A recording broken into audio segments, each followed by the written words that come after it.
الرحيم الحمد لله رب العالمين والعاقبة للمتقين ولا عدوان إلا على الظالمين والصلاة والسلام على أشرف الأنبياء والمرسلين إمام المتقين نبينا محمد وعلى آله الطاهرين الطيبين وأصحابه أجمعين ومن اتبعهم بإحسان إلى يوم الدين وبعد ربي اشرح لي صدري ويسر لي أمري واحلل عقدة من لساني يفقهوا قولي أحبتي في الله أحييكم جميعا بتحيات الإسلام السلام عليكم ورحمة الله.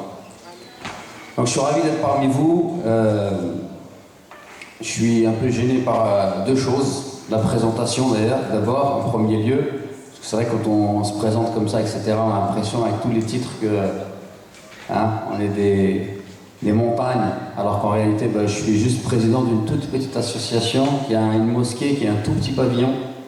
Notre école en fait, je la gère parce qu'en fait il n'y a personne qui veut la gérer. Je la gère avec ma femme et en vérité ce serait plus elle qui devrait être la directrice parce qu'elle fait beaucoup plus de travail que moi dans ce domaine. Et puis on va dire les cours et les conférences, on se débrouille avec ce qu'on peut. Pour les 7 années au Maroc passées, alors certains vont dire ouais 7 ans etc. En fait ce que j'ai appris là-bas c'est des choses basiques.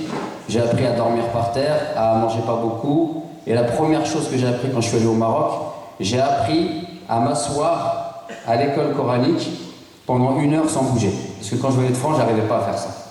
Et là-bas j'ai appris à rester pendant 1 heure, à écouter, à répéter et pas être capable de bouger à droite à gauche. Donc vous voyez, faites comme on partait de très très loin.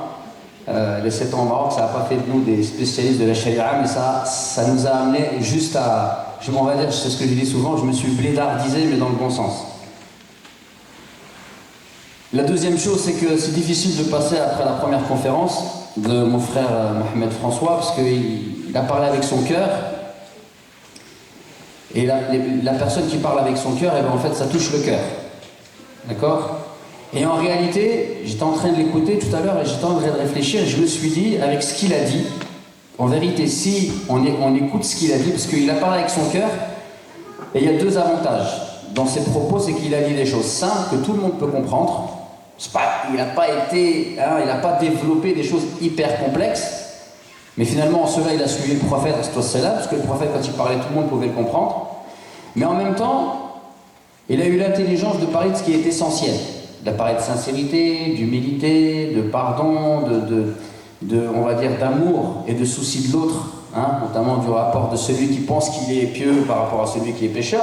Et en vérité, si on écoute ces paroles et qu'on va tous les appliquer, vous n'avez pas besoin d'entendre mes paroles. Vous pouvez rentrer chez vous, vous avez gagné votre journée, Inch'Allah. Donc c'est difficile de passer après cela. Mais bon, comme on a eu une époque où on parle, Inch'Allah, je vais suivre l'époque où moi aussi je vais parler. Mais en réalité, aujourd'hui, on écoute beaucoup de choses, mais je pense qu'il serait temps de passer non plus à l'écoute, mais à la mise en pratique de ce qu'on écoute. Alors, il y a tout de même une chose qui me réjouit. Tout d'abord, je me réjouis d'être là et je remercie mes frères et mes sœurs de l'Aube du Savoir pour leur invitation et aussi pour leur organisation de cet événement. C'est pas facile. On voit qu'il y a beaucoup de choses qui ont été prévues, etc. Donc j'imagine que c'est beaucoup de travail. Et je demande à Allah Azza wa Jal qu'il leur accorde la sincérité et Inch'Allah, qu'il leur accorde également la réussite dans leurs entreprises. Le sujet dont je vais vous parler, moi, le titre de l'intervention, c'est l'islam, religion de paix et de miséricorde. L'islam, religion de paix et de miséricorde. Et donc il est vrai qu'aujourd'hui, on a une époque où il y a énormément d'informations sur l'islam. Et ça, c'est un bien. C'est un bien qu'il y ait beaucoup d'informations sur l'islam. Mais le problème, c'est lorsqu'on est noyé dans l'information et qu'on n'arrive plus à trier entre ce qui est essentiel et ce qui est, entre guillemets, secondaire. Et parfois entre ce qui peut être authentique et ce qui ne l'est pas. Et donc aujourd'hui on vit un fléau, c'est-à-dire le fléau c'est qu'on est submergé par une quantité astronomique d'informations qui nous donne l'illusion d'être informé, alors que peut-être finalement on n'a jamais été aussi mal informé. Car on pense qu'on est informé, alors qu'en vérité on est désinformé. Et en plus, on est submergé sans arrêt par des informations qui très souvent sont liées à l'actualité, à des polémiques inconstantes et incessantes. Et finalement, on est tout le temps dans la réaction à quelque chose et on n'arrive plus à réfléchir, et on n'arrive plus à se poser et de se dire finalement l'islam, c'est quoi ? si demain je meurs, demain je vais mourir, la dernière polémique qu'il y a sur Internet, dont je ne suis pas au courant ou je n'ai pas eu l'occasion encore de me positionner, est-ce que c'est fondamental? Hein? Ma position sur tel prédicateur qui a mis une nouvelle polémique sur Internet, je ne suis pas positionné, je ne sais pas, je ne comprends même pas de quoi il est question. Finalement, demain, si je meurs, est-ce que c'est fondamental ça? Non? Donc, ici, on va parler d'une chose, en réalité, tous les musulmans sont d'accord. On va parler d'une chose, la miséricorde et la paix, ça représente, on va parler de choses qui font partie de l'âme de l'islam. Aujourd'hui, je pense qu'on a absolument besoin de revenir aux choses qui sont essentielles. Premièrement, pourquoi? Parce que ça réunit les cœurs. Et deuxièmement, c'est parce que ça nous ramène dans le cœur de l'islam et ça nous ramène à ce qui est essentiel. Et le prophète, c'est comme ça qu'il a agi. Le prophète, tout à l'heure, Mohamed François, Hafidahullah, il disait que le prophète il s'adaptait en fonction des gens. Et il a tout à fait raison. Et si par exemple vous allez méditer sur des hadiths du prophète, lorsque la personne qui pose la question est un savant, le prophète il s'étale. Et il donne beaucoup de détails. Par exemple, Mu'adh ibn Jabal, radiyallahu anhu, c'est un savant. J'ai un stylo dans ma main, j'avais pas de stylo. C'est à toi peut-être, non? Oui, Inch'Allah. Mu'adh ibn Jabal, c'est un savant parmi les compagnons du prophète. Quand il pose une question au prophète, vous pouvez lire les hadiths, ils sont extrêmement longs. Quand il y a d'autres personnes qui posent des questions, comme par exemple un bédouin va venir, il va lui dire Ya Rasulallah, allimni qawlan fil islam, yughnini an as'ala ghayrak. Il lui a dit, ô prophète d'Allah, informe, enseigne-moi des paroles dans l'islam qui m'enrichiront d'aller poser la question à autre que toi. C'est-à-dire, enseigne-moi une parole dans l'islam, si je l'apprends, j'ai l'islam avec moi, j'ai besoin d'aller poser la question à personne. La question est grandiose. On pourrait s'imaginer que le prophète, il va lui écrire un livre. Nous, si on viendrait nous poser une telle question, on va lui dire, alors attention, alors l'aqida, alors tel cheikh, l'école de jurisprudence, alors attention, surtout, il faut que tu fasses ça, et puis ça, et puis ça, et puis ça, et fais attention à ça, à ça, à ça. Mais ce qui est peut-être la personne qui sera en face de nous à ce moment-là regretterait de nous avoir posé la question. Intabihu ma'i wa ta'ammalu. Essayez de suivre avec moi et de méditer la réponse du prophète. Cette personne-là qui lui pose la question, Shurrah al-Hadith, il nous dit c'est un bédouin. Man bada jafa. Ceux qui sont dans la campagne, ils sont durs. Ils n'ont pas l'ilm. Et d'ailleurs, le prophète, lorsque l'islam va se répandre et qu'il va devenir puissant, pour pouvoir toucher une part de l'héritage, pour pouvoir toucher une part du butin de guerre, les bédouins devront émigrer en ville. Et ceux qui expliquent cela, ils disent que le prophète il a voulu ainsi que les gens de la campagne viennent en ville pour apprendre la science, parce que la science elle se trouve dans la ville. À l'époque du prophète, elle ne se trouve pas à la campagne. Donc ce bédouin qui vient poser la question au prophète, c'est quelqu'un de rustre. C'est pas quelqu'un qui est cultivé. C'est pas quelqu'un qui a de la science. Et donc le prophète il lui donne une réponse pédagogique. Il lui dit Qul amantu billah thumma istaqim. Il lui dit dis je crois en Allah puis agis avec rectitude. Khalas. Salam alaykum wa alaykum salam. Une parole toute simple. Dis Qul amantu billah thumma istaqim. Ce hadith là si vous ne le connaissez pas, je le répète 3 fois, vous allez l'enregistrer. Qul amantu billah thumma istaqim. Dis je crois en Allah puis agis avec rectitude. النبي صلى الله عليه وسلم طبعا قد رزق بجوامع الكلمة. Le prophète, il lui a été donné l'éloquence. Donc c'est vrai qu'avec pas beaucoup de mots, il arrive à dire beaucoup de choses. Mais ici, cette parole-là, elle nous enseigne en fait que l'islam, c'est facile. L'islam, c'est une religion simple. L'islam, c'est une religion universelle. L'islam, c'est une religion, normalement, qui doit être compréhensible par tout le monde. Or, nous, et je m'inclus moi le premier dans ce nous, il est inclusif, ce pronom, eh bien, nous avons tendance à la rendre compliquée. Alors que la religion, elle est simple. Et ici, le prophète, il nous prouve la simplicité de la religion. Il nous dit « Qul amantu billah thumma istaqim » Ce hadith-là, juste pour donner quelques éléments, eh bien, premièrement, ce hadith-là, il nous enseigne que la religion, c'est un tout. Il y a des choses apparentes et des choses cachées. C'est-à-dire, il y a des choses qui relèvent du cœur, des sentiments, le sentiment d'amour de Dieu, le sentiment de l'amour du prochain, la miséricorde, la douceur, la compassion, l'altruisme, le courage, etc. etc. Tout ça, c'est des choses qui relèvent d'actes cachés qui sont des actes du cœur, qu'on appelle ubudiyatul qalb, l'adoration du cœur, qui est la base de l'islam.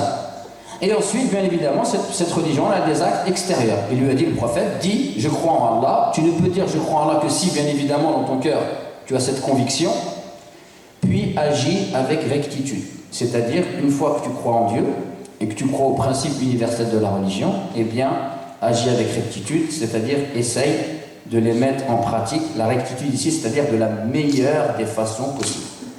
Par exemple, tu sais que l'islam interdit la médisance, eh bien, tu essayes de ne jamais pratiquer la médisance. Mais si tu sais que la médisance est interdite et que tu passes ton temps à faire de la médisance, ça ne sert pas à grand-chose. Donc ici, le prophète, il enseigne une chose qui est essentielle, c'est-à-dire que l'islam, c'est une globalité qui nous englobe. C'est-à-dire que ta manière de penser doit être islamique, tes ressentis dans ton cœur doivent être islamiques, et dans ton corps aussi, tu dois être islamique, c'est-à-dire ta manière d'interagir avec les autres, ta manière de parler. Et quand on dit islamique, ça répond à des valeurs universelles, telles celles qu'on va évoquer aujourd'hui, la paix et la miséricorde. Deuxième chose, dans ce hadith-là, eh bien, comme nous l'avons déjà évoqué, le prophète démontre la simplicité de cette religion. Il démontre également la cohérence de cette religion. L'être humain, il doit chercher à être cohérent entre ce qu'il croit, ce qu'il dit et ce qu'il fait. Troisième chose, le prophète nous montre la finalité. La finalité, c'est pas de savoir beaucoup de choses. La finalité, c'est que ça se voit dans notre manière de parler, dans notre manière de vivre et dans notre manière de nous comporter. Hein? Qul amantu billah, c'est de la science ici là. Dis, je crois en Allah, et après c'est quoi? Thumma istaqim, puis agis avec rectitude. C'est-à-dire que, eh bien, le but de l'islam, c'est de prendre l'homme et de l'amener à un haut niveau comportemental, c'est de l'élever dans son caractère, de l'élever dans sa moralité et d'en faire quelqu'un de droit, quelqu'un de juste, quelqu'un de généreux, quelqu'un de profitable à l'ensemble de la société. Donc ici, le prophète dans ce hadith-là, il nous montre la finalité de l'islam, al-istiqama.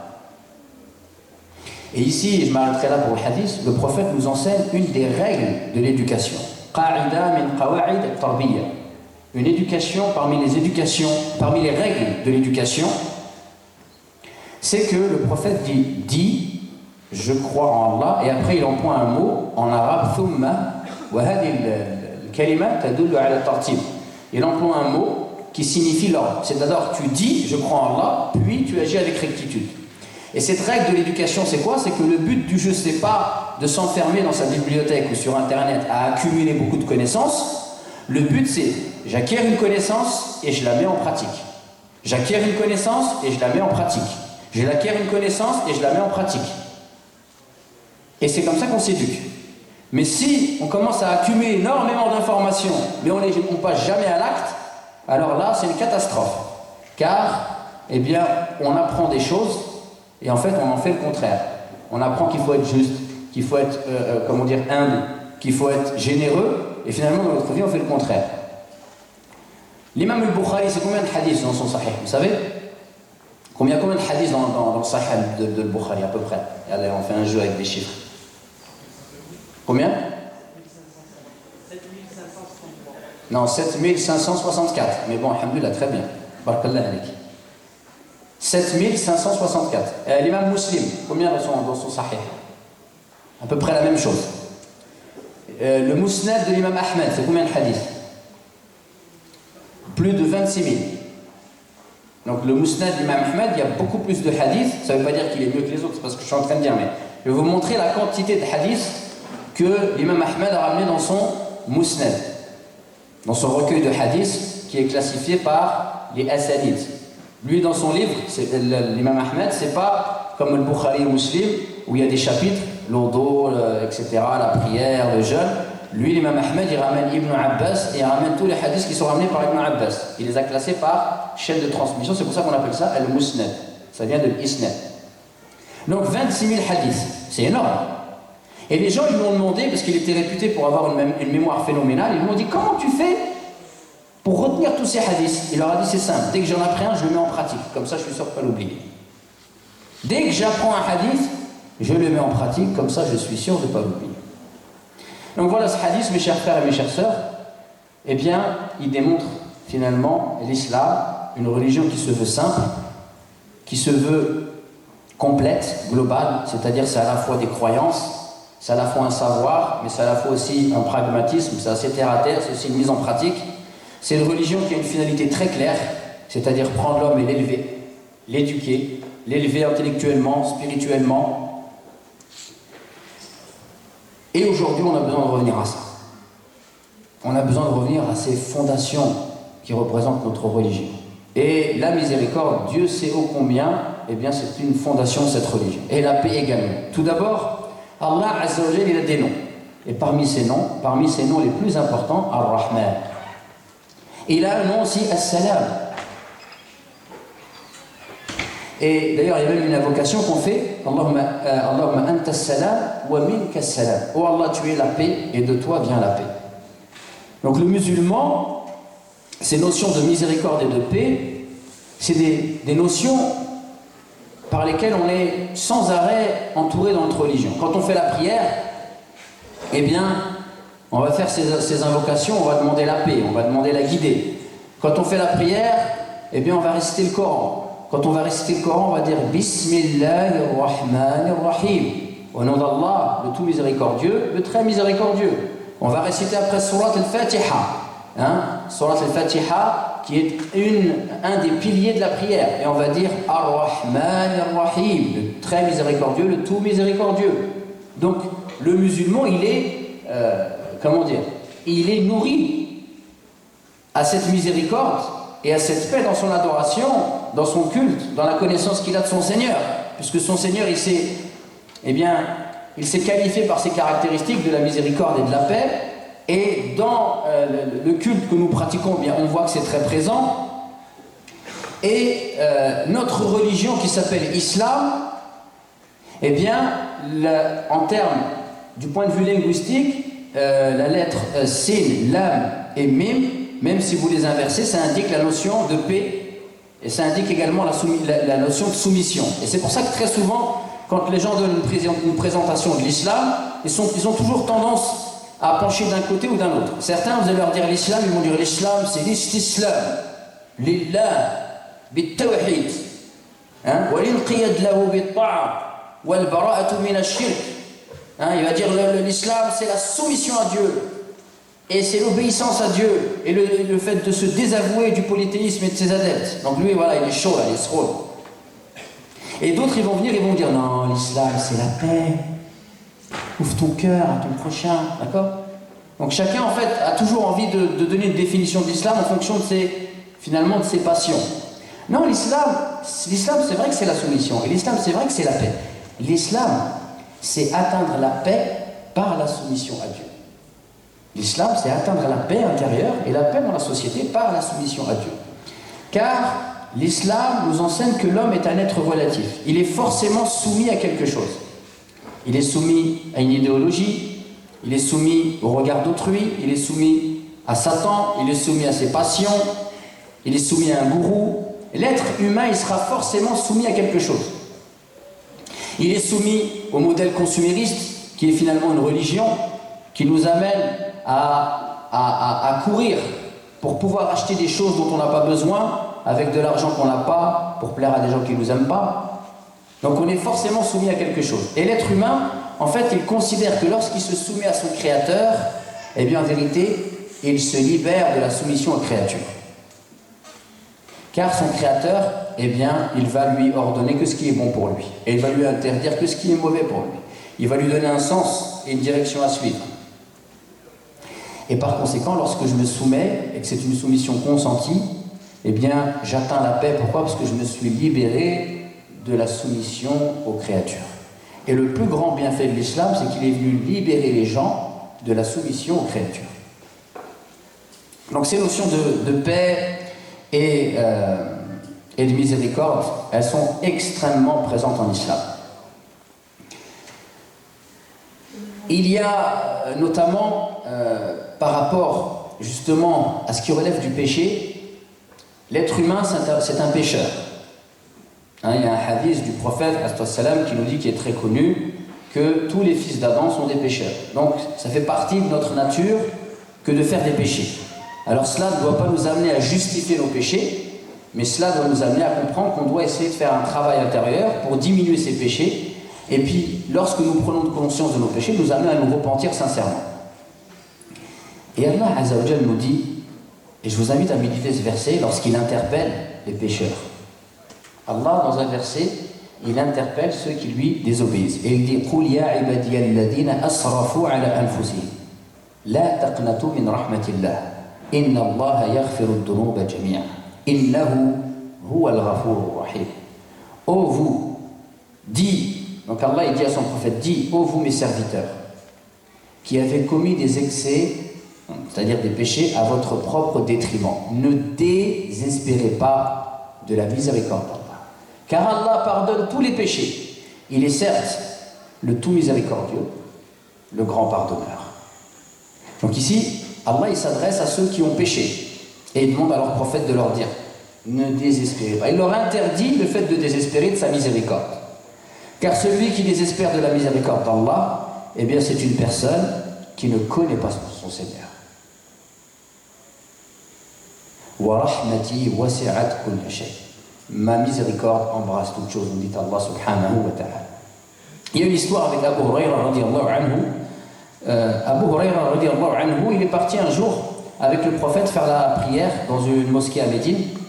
Et les gens, donc à l'époque il y avait plusieurs mosquées dans Médine, et ils sont partis dans un quartier. Quand ils sont partis dans ce quartier, ils ont fait la prière, les hommes, ils se sont agglutinés autour du prophète, parce qu'ils étaient contents de voir le prophète, ils lui ont posé des questions. Et là il y a une femme qui attendait, qui voulait parler au prophète. Mais vu l'effervescence, vu la révérence que les gens et l'amour qu'ils portaient au prophète, elle a vu qu'elle n'arriverait pas à l'approcher. Et elle a reconnu Abu Huraira radiyallahu anhu. Et donc elle est partie le voir, elle lui a posé une question. Elle lui a dit, voilà, j'ai commis la fornication. Premier péché, j'ai commis la fornication. Je suis tombée enceinte. Et lorsque le bébé est venu au monde, je l'ai tué. Vous imaginez? Elle lui a dit, est-ce que je peux me repentir? Qu'est-ce qu'il a dit Abu Huraira radiyallahu anhu, qui est un homme pauvre, qui est un homme qui est toujours, fait partie de Ahl Soufa, il est toujours à la mosquée en train d'adorer Allah Azza wa Jal. D'ailleurs, il a rapporté beaucoup de hadiths du prophète parce qu'il a passé une grande partie à être avec le prophète jour et nuit.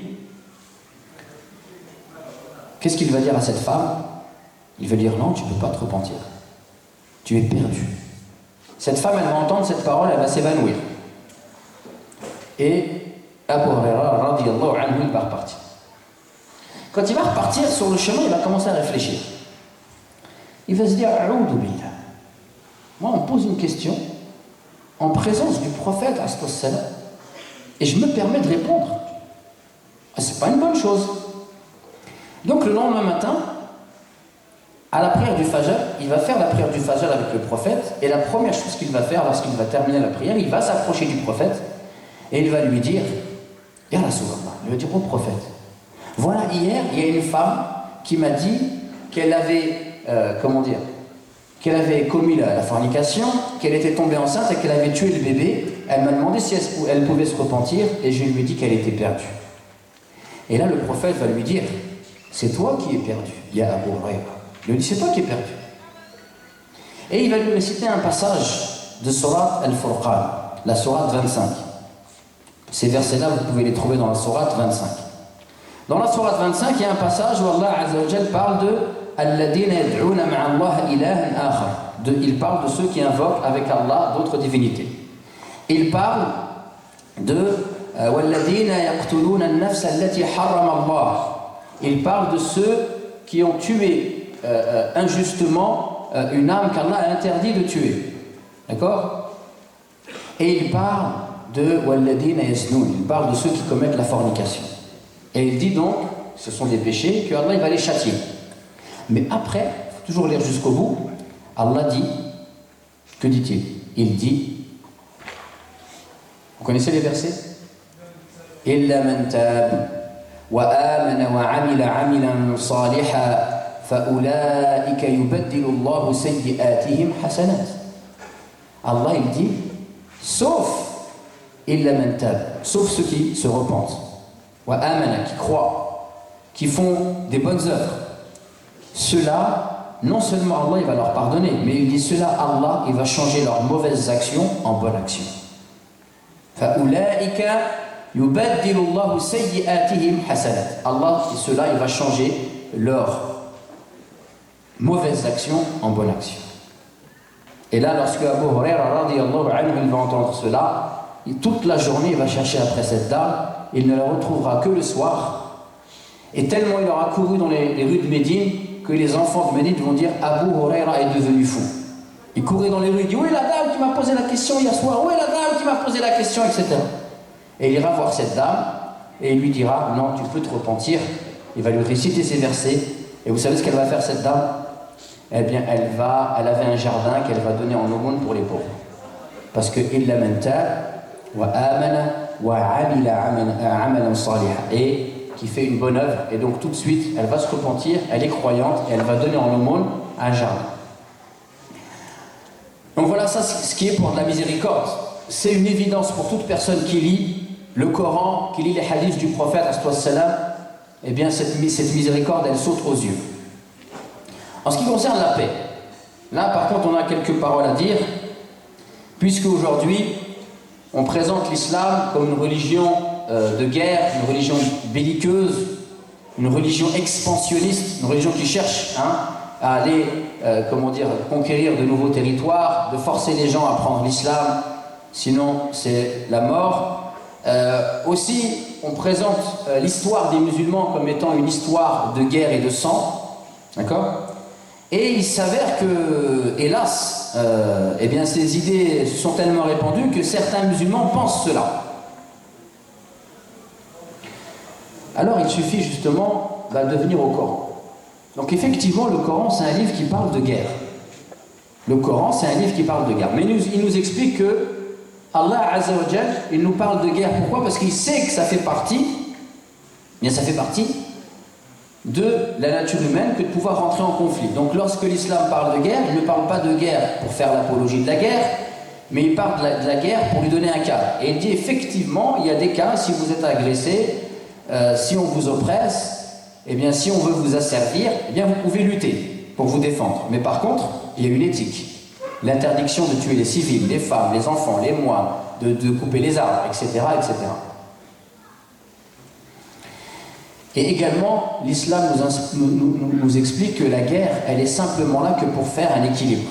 C'est-à-dire que si, eh bien, il y a un peuple qui est fort, mais qui prône la justice, eh bien, les gens ne voudront pas l'agresser. Par contre, s'il y a un peuple qui est prospère et qui prône la non-violence, il y aura toujours des gens qui voudront aller, eh bien, l'attaquer pour pouvoir bénéficier de ses richesses. Donc l'islam dit la guerre, c'est simple, c'est dissuasif avant tout, et c'est pour permettre un équilibre. Pour ne pas permettre aux gens du mal, eh bien, d'asservir les gens du bien. Voilà l'esprit de la guerre en islam. Et d'ailleurs en islam, vous avez des versets où Allah il s'adresse aux prophètes et il leur dit, vu qu'on ne vous laisse pas la liberté de culte et que maintenant vous êtes forts, vous devez combattre. Par contre, si vos ennemis tendent vers la paix, alors penchez-vous vers la paix également. Ça, ce sont des versets du Coran. Vous pouvez les trouver dans Sourate Al-Anfal, Sourate 8. Si ils veulent la paix, eh bien le prophète lui dit, Allah dit à son prophète, toi aussi incline-toi vers la paix. Car le but, c'est la paix. Le but n'est pas la guerre. L'exemple de cela, c'est quoi? L'épreuve de cela. Lisez la sira du prophète. Le prophète, il va à Médine.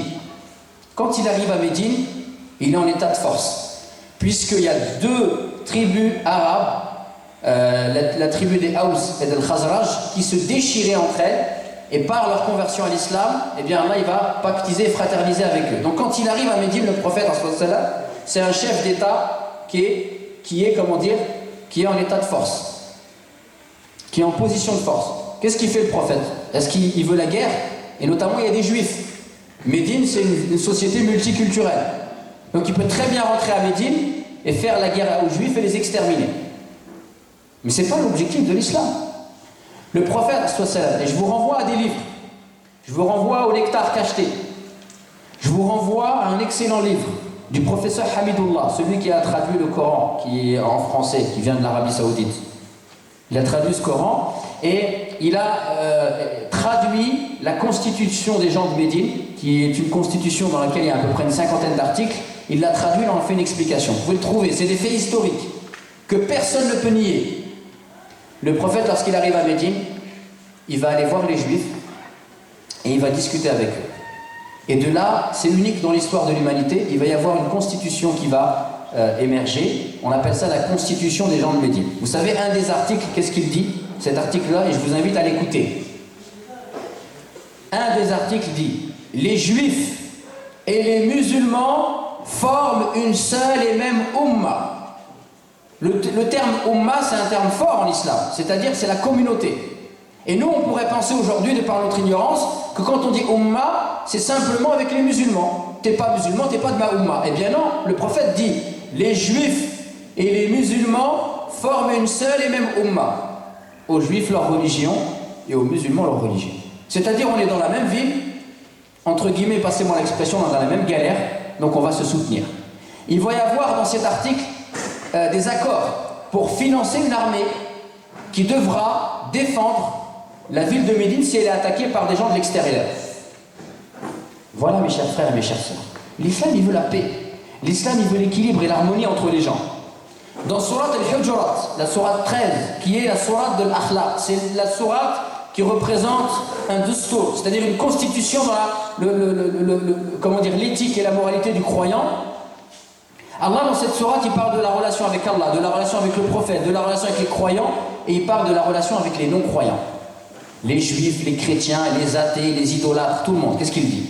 Ya ayyuhannas. Et vous savez que Allah, quand il interpelle les gens dans le Coran, soit il dit Ya ayyuhalladhina amanu, ô vous les porteurs de la foi, et ça concerne que ceux qui adhèrent à cette foi, ou alors il interpelle les gens en disant Ya ayyuhannas, et ça concerne tout le monde.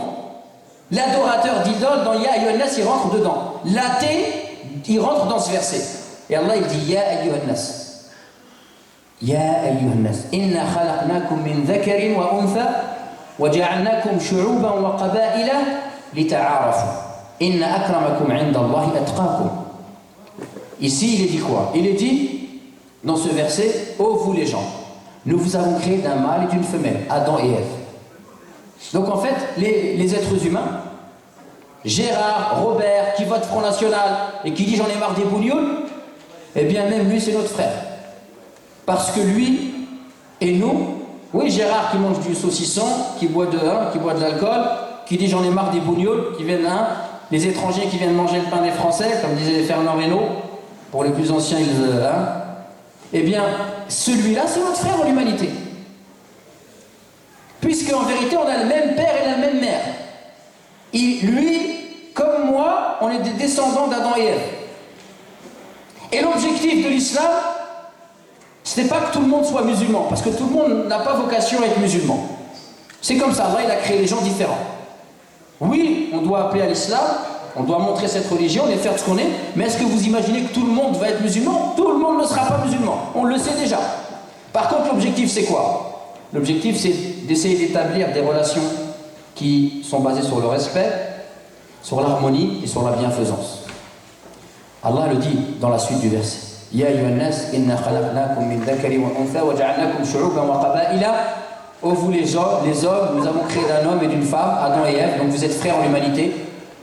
Même si vous n'êtes pas de frères en religion, vous êtes frères en l'humanité. Même si vous n'êtes pas frères de sang, vous êtes frères en l'humanité. Nous vous avons créé d'un homme et d'une femme, et nous vous avons répandu en peuple et en tribu. Quel est l'objectif? Pour que les uns dominent les autres? Pour que les uns frappent sur la tête des autres? Non. Lita'arafu. Et ce terme-là, on le traduit maladroitement par l'entreconnaissance. Ta'aruf, c'est plus que l'entreconnaissance. Dans ta'aruf, il y a le ma'ruf. Ta'aruf, c'est le fait je vais connaître l'autre, mais dans quel but? Dans le but de lui faire du bien. Pour que lui me fasse du bien. Et que la terre, eh bien les êtres humains, ils vivent dans l'harmonie, la paix, l'équilibre et le respect. Lita'arafu. Et regardez ici, nous on veut tous, vous voulez être des muttaqin, Vous êtes des gens qui avaient la taqwa, la piété ou pas? Vous dormez quoi? Vous êtes des muttaqis ou pas? Oui, bien sûr. Eh bien, regardez ce qu'il dit Allah. Il dit Inna akramakum indallahi atqakum. Les gens les plus nobles parmi vous, c'est qui les gens les plus nobles parmi vous? C'est les Marocains? C'est les Algériens? C'est les Tunisiens? C'est les Turcs? C'est les Blancs? C'est les Noirs? Non. Les plus nobles parmi les êtres humains sont les plus pieux, ceux qui ont la taqwa. Donc c'est qui a la taqwa? La taqwa, c'est la force spirituelle qui t'amène à t'éduquer intérieurement parlant. Salam alaikum, Ustad. Donc celui qui a la piété, c'est celui qui a la capacité de faire ce travail intérieur. Et quand il fait ce travail intérieur, il acquiert en noblesse.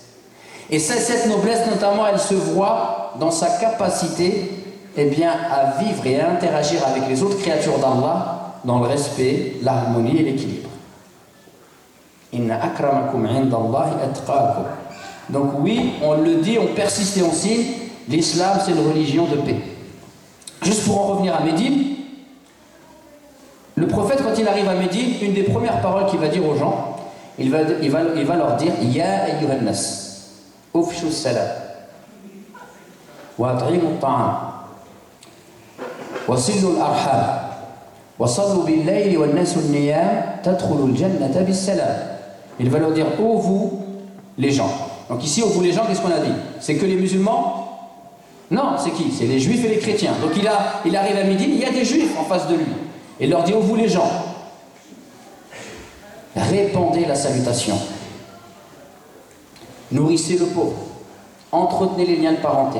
Priez alors que les gens dorment et vous entrerez en paix au paradis. Donc il s'adresse ici, notamment aux juifs. Et le prophète n'a que pour seul et unique objectif de faire de la ville de Médine une ville où il y a la paix, l'harmonie, la justice et la prospérité parmi ses habitants, qu'ils soient juifs ou chrétiens. Le prophète, lisez sa biographie, il n'a pas cherché à faire autre chose. Et c'est pour ça que parfois on a un gros problème, c'est qu'on lit des hadiths et on les comprend à l'envers. Par exemple, vous avez un hadith que vous pouvez trouver dans Riyad Salihin, dans lequel le prophète sallam dit « Ne commencez pas par saluer les juifs et les chrétiens. » C'est un hadith qui est authentique, il n'est pas question de le rejeter. Mais il faut le comprendre ce hadith. Est-ce qu'on a le droit de prendre un hadith et de l'appliquer sans au préalable aller voir ce que les savants ils ont déduit de ce hadith? Est-ce qu'on a le droit de faire ça? Je lis ça, et maintenant à chaque fois que je vais dehors, khalas, je passe le salam à personne. Et d'ailleurs, même tellement ils le comprennent à l'envers, ils vont jusqu'à dire que même bonjour, au revoir, merci. Si le mécréant là, on revient à Gérard qui mange du porc et qui boit de l'alcool et qui va le Front National, s'il ne me dit pas bonjour en premier, je ne dis pas bonjour. Il y en a, c'est comme ça qu'ils comprennent les choses. Est-ce que ce hadith-là, il va dans ce sens-là? Non, ce hadith-là, il a été expliqué. Je vous renvoie notamment à ce que dit Ibn al-Qayyim, c'est pas le seul, dans son célèbre ouvrage où il joint la biographie du prophète au fiqh, Zad al-Ma'ad.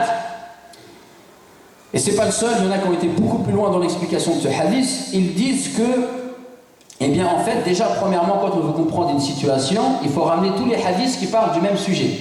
Donc là, il y a une contradiction, puisque moi, je vous cite un hadith dans lequel le prophète, il dit aux juifs et aux musulmans, il les a en face d'eux, il dit « Répandez la salutation ». Et là, on a un texte qui dit « Il ne faut pas le faire », ou du moins, il ne faut pas commencer. Certains savants disent que si le prophète a dit qu'il ne fallait pas commencer, c'est qu'il y a bien un moment où c'était permis. Pourquoi a-t-il dit qu'il ne fallait pas commencer? Parce que lorsque le prophète va s'apercevoir qu'un certain nombre de juifs, pas tous, mais certains, ils commencent à lui dire « Salam alaykoum, que la mort soit sur toi », eh bien le prophète va leur dire « Attention, ne commencez pas par leur dire salam ». Donc ça, ce hadith-là, il a une portée juridique temporaire, c'est une fatwa. C'est-à-dire que si,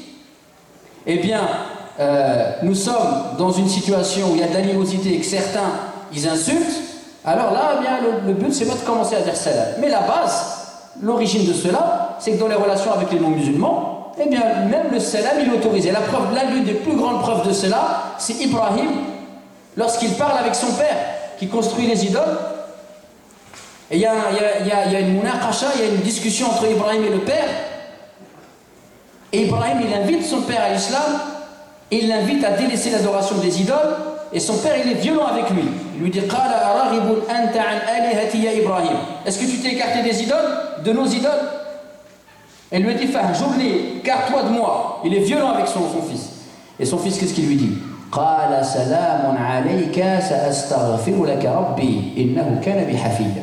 lui dire à son père, paix sur toi. Il va dire salamun alayk. Donc ici on a quoi? On a un enfant qui passe le salam en premier à son père qui fabrique les idoles et qui vient de le menacer. Donc voilà mes chers frères et mes chères sœurs, cette religion, il va falloir que j'abrège, cette religion, elle est miséricorde et cette religion, elle est paix. Et maintenant, il y a une question. Il y a une question qu'il faut l'aborder suivant deux prismes. Un prisme individuel et un prisme collectif. Est-ce qu'aujourd'hui, moi, et quand je dis moi, je me parle à moi, je me parle à moi-même, et vous prenez cette question et posez-la pour vous-même. Est-ce que moi, aujourd'hui, dans ma religion, eh bien, j'incarne cette miséricorde et cette paix? Est-ce que je suis en paix avec moi-même? Est-ce que ma pratique de l'islam, eh bien, contribue à mon épanouissement intérieur? Contribue à faire de moi une personne qui est apaisée, malgré les souffrances et les difficultés et les épreuves de la vie? Est-ce que j'arrive à trouver cette stabilité, cette quiétude, cette paix intérieure? Et est-ce que je la dégage? Je dégage cette paix intérieure qui fait que les gens, quand ils me regardent, ils disent quand même dans l'islam, il y a quelque chose. Je ne sais pas si vous connaissez l'histoire de ce millionnaire américain. Il est parti au Soudan. Il a vu des Soudanais, il s'est converti à l'islam. Pourquoi? Lui, il n'arrive jamais à dormir. Il a une multinationale. Il arrive au Soudan, à Khartoum, dans la banlieue, il voit des petits commerçants. Et là-bas, ils font ils font la sieste. Comment ils font? Ils ferment leur magasin, ils mettent un petit tapis, ils dorment dehors. Ils ont des turbans. Il dit, comment ça, eux? C'est des pauvres gens. Ils ont des petits magasins, ils arrivent à faire la sieste. En plein soleil, bon, ils sont à l'ombre. Mais en plein jour, le soleil, etc., ils n'ont pas beaucoup d'argent, ils sont mahanni, et moi j'ai tout ça, j'arrive pas à dormir. Il va voir en eux la paix intérieure. Ça va l'attirer, il va s'intéresser, il va se convertir à l'islam. Donc est-ce que nous aujourd'hui, dans notre pratique de l'islam, à titre individuel, eh bien on voit en nous cette miséricorde? On voit ces sourires. Il n'y a pas très longtemps, j'étais dans la mosquée, et il y avait quelques tensions. D'ailleurs, il y a un frère qui est là, je ne sais pas si, qui est de ma mosquée qui était là, je ne sais pas s'il avait assisté. Et subhanallah, j'ai fait la prière et je me suis retourné, je vois que des visages fermés. Voilà, des visages, on a l'impression que c'est un concours comme ça, plus les sourcils ils sont. Alors qu'on vient juste de faire la prière, subhanallah, la prière de l'Asr en plus. Et là, je les ai regardés, il m'est venu à l'esprit un hadith dans lequel le prophète il dit: ne méprisez pas des actions de bien, ne serait-ce que en trouvant votre frère avec un visage souriant, un visage radieux. Est-ce que nous, aujourd'hui, voilà, on incarne cette miséricorde, cette paix, et est-ce que ça se voit? Ça, c'est à titre individuel. Et après, à titre collectif, est-ce que la communauté musulmane, et on va parler de la communauté musulmane de France, la communauté musulmane de Clermont-Ferrand, voilà, moi, la communauté musulmane de Paris, est-ce qu'elle incarne cette miséricorde et cette paix? Allez voir les réseaux sociaux, allez lire. Les polémiques, la haine, on se déchire pour un rien. Wallah, la haine. On voit certains, peut-être ils ont plus de la haine pour un musulman que pour quelqu'un qui travaille contre l'islam et qui est connu. Tu vas sortir dans son cœur, la haine, elle est destructrice pour un musulman. Parce qu'ils divergent. Et quand tu vas étudier l'objet de leur divergence, wallahi, à aucun moment, cela ne justifie cette haine. Donc il faut se poser ces questions-là, mes chers frères et mes chères sœurs. J'avais prévu de...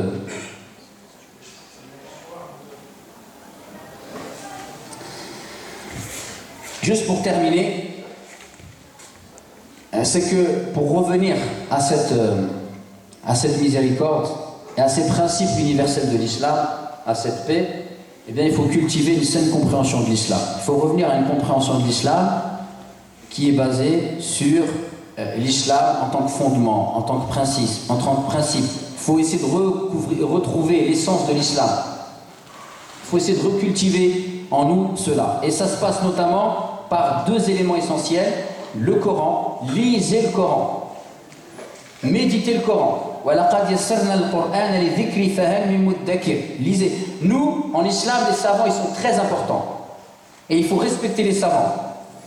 Et la compréhension d'un point de vue juridique des textes ne peut se faire que par les savants. Mais en aucun cas, les savants sont un obstacle pour aller vers les textes. Lire les textes pour en déduire un principe, une règle, j'ai besoin des savants. Par contre, lire les textes pour me nourrir spirituellement parlant, en faire une source de motivation, goûter à la beauté du Coran, eh bien alors là, entre moi et le texte, il n'y a pas d'intermédiaire. Et nous, aujourd'hui, on est loin du Coran. Il faut lire le Coran. Et la deuxième chose, eh bien, il faut apprendre la biographie du prophète, car l'islam, il se comprend également par la connaissance de la biographie du prophète, pas forcément une connaissance que historique, mais une connaissance de, justement, le prophète, des valeurs qui a animé sa vie, de sa spiritualité, de son comportement avec les femmes, avec les enfants, avec ses compagnons, avec ses ennemis. Essayez de méditer, mes chers frères et mes chères sœurs, le prophète, il revient dans la ville de la Mecque. Il revient 13 ans après en avoir été expulsé. Pendant 10 ans en tant que prophète passé à la Mecque, donc de l'âge de 40 ans à 50 ans, eh bien, on va mentir sur lui. On va le spolier, on va l'agresser verbalement, on va le traiter de menteur, de sorcier, de fou. On va vouloir le tuer. Quelle est la raison de tout cela? Mais parce qu'il remet en cause le monopole des Quraysh, des notables de Quraysh, et qu'en plus, il appelle à la vérité. Le prophète, quand il revient à la Mecque, il fait deux choses qui sont exceptionnelles. La première, quand il arrive à la Mecque, eh bien, il baisse la tête. Il s'incline, par signe d'humilité, parce que c'est une victoire éclatante. Un homme qui a surgi tout seul à la Mecque, en 23 ans, il en a été expulsé, en 23 ans, il revient en étant victorieux. Donc il revient en se rabaissant, en baissant sa tête comme ça, pour montrer un signe d'humilité, pour dire qu'en aucun cas, il s'attribue lui-même, c'est-à-dire cette victoire, il sait que cela relève d'Allah Azza wa Jal, et il veut éduquer ses compagnons, justement, à ne pas aller vers le triomphalisme, mais plutôt aller vers la modestie. Et autre chose, quand il arrive là-bas, il réunit ses ennemis. Ses ennemis sont en face de lui, ils se connaissent. Ils sont de la même tribu, parfois de la même famille. Et il leur dit, que pensez-vous que je vais faire de vous? Et qu'est-ce qu'ils vont dire? Tu es quelqu'un de généreux, fils de quelqu'un de généreux. Et il va leur dire, allez-y, vous êtes libres. Et il leur donnera que personne, eh bien, ne soit tué durant cette journée. C'est de méditer sur cela. Et je termine juste aussi également sur deux choses. C'est que l'islam nous enseigne que si on veut vraiment, réellement pratiquer cette religion, alors il faut travailler sur soi. Et cette miséricorde et cette paix, ce n'est pas simplement des concepts intellectuels. C'est avant tout des ressentis qu'il y a dans la poitrine de l'homme. C'est des fruits qu'il doit y avoir dans notre cœur, qui se cultivent par la purification de l'âme. Et cette purification de l'âme, elle a pour point de départ la croyance en un Dieu unique. Elle a pour point de départ la connaissance d'Allah. Et Allah, il l'exprime très clairement dans un verset. Il dit « Fa'lam annahu la ilaha illallah » Sache que la ilaha illallah. Le tawhid. Et après, il nous parle de quoi? Sache que la ilaha illallah va polémiquer avec les gens, va dire que tu es le meilleur, le plus fort. Non. Wastaghfir li dhanbik.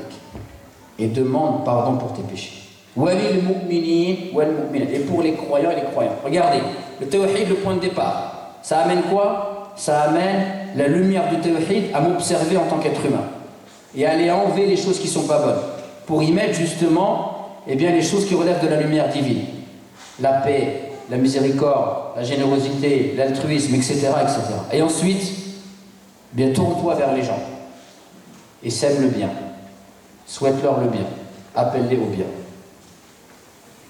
Et juste pour terminer, quand j'étais au Maroc, j'ai rencontré un frère qui avait fait une dizaine d'années d'études auprès d'un cheikh qui était d'une gentillesse extrême. Sa gentillesse, son sourire, sa douceur étaient d'autant plus étonnantes que c'était quelqu'un qui était assez grand et assez costaud. Et j'ai toujours été impressionné par ce frère-là. Et un jour, un frère m'a dit, tu sais, tu vois ce frère-là, là, il avait à peu près peut-être 45 ans. Il vivait très modestement. Et il m'a dit, lui, donc c'est une personne qui était plus âgée que lui, un autre enseignant, il m'a dit, je l'ai connu, il était dans le tekfir. Vous savez c'est quoi le tekfir? C'est les gens qui jette l'anathème sur les autres musulmans. Lui, il est mécréant, lui, il est mécréant. Lui, il a dit ça, il a fait tel péché, il est mécréant, etc. Donc, des gens qui sont dans une vision très extrême de l'islam, puisqu'ils se permettent, d'exclure les musulmans de l'islam. Donc, c'est une voie catastrophique, sectaire, extrême, destructrice.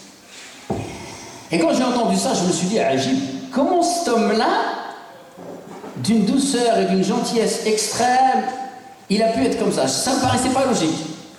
Et quand j'ai quitté cet endroit, avant de partir, je suis parti le voir. Et je lui ai dit, écoute, Oustad, j'ai entendu que dans ton parcours, tu es passé par la voie du takfir. Il m'a dit, oui, c'est vrai. Il m'a dit, j'étais tellement devenu dans la haine des autres que j'aurais pu me regarder dans une glace et me dire, anta kafir. J'aurais très bien pu me regarder dans une glace et me dire, toi, t'es un mécréant. Tellement je rendais mécréant tout le monde. Il m'a dit, j'avais une haine contre les gens. Et j'avais une lourdeur dans mon cœur. Et je lui ai dit, mais comment tu as fait pour passer de ça à ce que tu es maintenant? Il m'a dit, c'est simple. Il m'a dit, j'ai toujours aimé le hadith. Il m'a dit, j'ai commencé à apprendre le hadith. Il a appris le Bukhari par cœur. Donc il a appris un certain nombre de hadiths. Et dans les hadiths, vous avez ce qu'on appelle riqa, c'est-à-dire des hadiths qui adoucissent le cœur. Il a dit, quand j'ai commencé à apprendre, je suis arrivé à ces chapitres et que j'ai commencé à apprendre les hadiths justement qui touchent le cœur, il m'a dit, ça m'a fracassé. Il m'a dit, donc un hadith que je connaissais pourtant, mais quand j'ai commencé à l'apprendre par cœur avec la chaîne de transmission, il m'a dit, il m'a fracassé ce hadith. Et ce hadith, il dit, et vous le connaissez tous, La yu'minu ahadukum hatta yuhibba li akhi ma yuhibbu li nafsi. Nul d'entre vous ne sera véritablement croyant jusqu'à ce qu'il aime pour son frère ce qu'il aime pour lui-même. Et il m'a dit, quand j'ai lu l'explication de l'imam Nawawi de ce hadith, il dit même le non-musulman, il rentre dedans. Min bab al-ukhuwa al-bashariya, et c'est-à-dire que pour le non-musulman, tu lui souhaites la guider. Il a dit, quand j'ai lu ça, il m'a dit, je me suis dit, subhanallah, l'islam c'est une religion d'amour, et moi je passe mon temps et ma vie à détester les musulmans. أقول ما تسمعون واستغفر الله لي ولكم ولسائر المسلمين من كل ذنب فاستغفروه إنه هو الغفور الرحيم. بارك الله لي ولكم في القرآن العظيم ونفعني وإياكم بما فيه من الآية وذكر الحكيم. اللهم آتنا في الدنيا حسنة وفي الآخرة حسنة وقنا عذاب النار. سبحان ربك رب العزة عما يصفون والسلام على المرسلين والحمد لله رب العالمين. وبارك الله فيكم.